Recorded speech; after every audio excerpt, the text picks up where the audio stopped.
So I need y'all to do me a favor, because there's a lot of y'all out there messing up. I need you to stop making these website mistakes, okay? Like, a lot of y'all, went and got your website, you probably hired some designer or something. But the problem with hiring a designer is they're not a marketer. They're not a salesperson. They're a designer. So they're gonna lead with designs. It's not what you want for a website. It doesn't work. Most websites are completely useless. They're just like a glorified brochure that just, it's like, oh, look at my stuff and the stuff that I do in my pictures and stuff.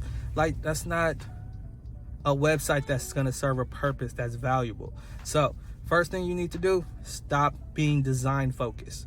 If you ask somebody to do a website and they can't tell you who they're gonna target the audience for, they can't tell you anything about the copy, the words that they're gonna put on the website, like, that's not their focus. If they're just focused on making it look pretty or look nice, don't hire somebody who's just gonna give you something flashy that isn't actually useful.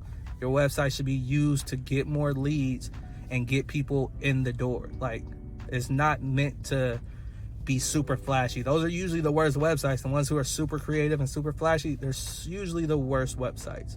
Don't focus on being design first.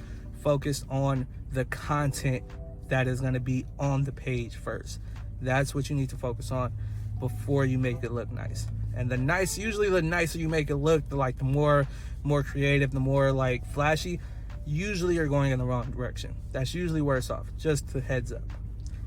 Second problem, a lot of y'all are using your websites trying to sell your products and services. 90-something% of people that come to your website aren't gonna buy or aren't ready to buy. So by you being focused on servicing or selling your products and selling your services, you're missing out on a large percentage of people who are just shopping around or browsing or trying to figure out what they're looking for. So you should have something that entices them to stay in contact with you. This is what we call a lead magnet, something that's going to help solve a problem that they're dealing with. For example, if you do makeup, if you're a makeup artist, you can have a lead magnet for your customers where it's like the top looks for this year, how to contour this, how to use this brush, or how to get this look for your foundation, like whatever it is, something that's going to help people who would potentially want to hire you. You need to give something out for free that will help them. Make sure it's set up to deliver automatically so that when they sign up, they automatically get the email. Boom, now you got their contact information. Now you can sell to them at any time. You don't just have to wait and hope that they come back to your website. Now you got access to them forever. Most of the people that are going to come to your website should be leaving with that. There's going to be a small percentage of people who are ready to buy, but that's not the normal. Get used to giving something out for free, giving away free value to get people's contact information. Most people are just trying to get sales going to the website, and that's not how it works, especially because y'all websites aren't set up to sell stuff. You're not set up to guide people along the way it needs to be done to get the sale. You're just kind of have all your stuff all over the place. So focus on getting contact information. Build your contact list. That's what your website should be doing, is building your contact list, not trying to sell your products. You sell that on the back end. That's how you make the money. After you get them on your list is when you want to start sending them welcome emails and nurture emails so that you can start building a relationship and they can get to know you and find out more about you. So after they sign up, you want to send out a series of emails, okay? And this is how you're going to do it. You're going to send out an introduction email. You're going to send out 3 more emails to help them solve more problems. None of these emails should be trying to sell them anything. None of them. Don't try and sell shit in these emails. On that fifth email, that's when you can try and sell some shit. But do not, before that 5th email, try and sell something. You should welcome them, introduce yourself, let them know about your business, who you are, how you got started, whatever, how often they can expect to hear from you, all that shit. After that, you want to send them some helpful information. Send them some tips, some tricks, if you wrote a blog, if you got a video, some content, send that to them so they can solve even more of their problems. After that, that's when you ask them if they want to work with you, if they're interested in finding out about the services that you offer that can potentially help them, whether it's booking an appointment, booking a call, a consultation, whatever. Follow that sequence. That's how you're going to start to make some real money. Trying to sell on the front end and then not following up or not having anything on the back end is hurting your business, and you're leaving a lot of money on the table.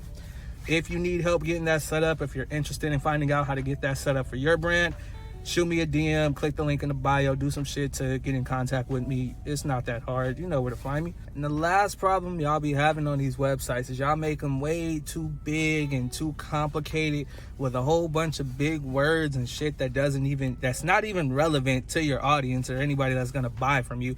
It sounds like you're standing on the podium and trying to tell people, like presenting your business, like, oh, I got these awards and these certificates and I do these things and all that. Like, nobody gives a fuck. Nobody cares. Nobody cares. I'm just gonna tell you, nobody cares. Like, it should be conversational. It should be something that's smooth. Like, your website should sound like you're talking to a friend. You're talking to somebody that you know, somebody that you're acquainted with. Not like you have this spiel and this pitch and let me use these big words that make you looks like I know what I'm talking about. They don't care. It's just gonna push people away and make them confused. Stop doing it. Act like your website is talking to a friend. Make it very plain and basic conversation type shit. All right, do me a favor and work on those. Get those together, because a lot of y'all are spending time trying to make your website look super pretty or super nice. And let me tell y'all how I even got to this, because somebody reached out the other day and was asking about advice for her website, right? And I was trying to tell her, like, hey, you can fix the website, but one, there's a lot that needs to be done to get it to the point where it's gonna be actually useful. And two, most of the times when you have a website that you're trying to redesign, the website isn't the problem, especially if you've done it multiple times. That's usually not the problem. It's your lack of understanding of what a website should be doing and the results it should be providing you, not selling your products, but what it should be actually used for. And she wasn't really hearing that, because she was just really focused on getting her website done. So I was just like, gave her some tips and like let her know, like, yeah, okay, this is what I would do in your situation. This is how I would improve it. But if you wanted to get it to where it's actually helping your business and doing what you needed to do, these are the steps you need to take. Like I said, if you need help getting any of this implemented, if you want me to take a look at your website, hit me in the thing, do the thing with the thing, hit the follow, do all that. You know the stuff that they do on these things with the things.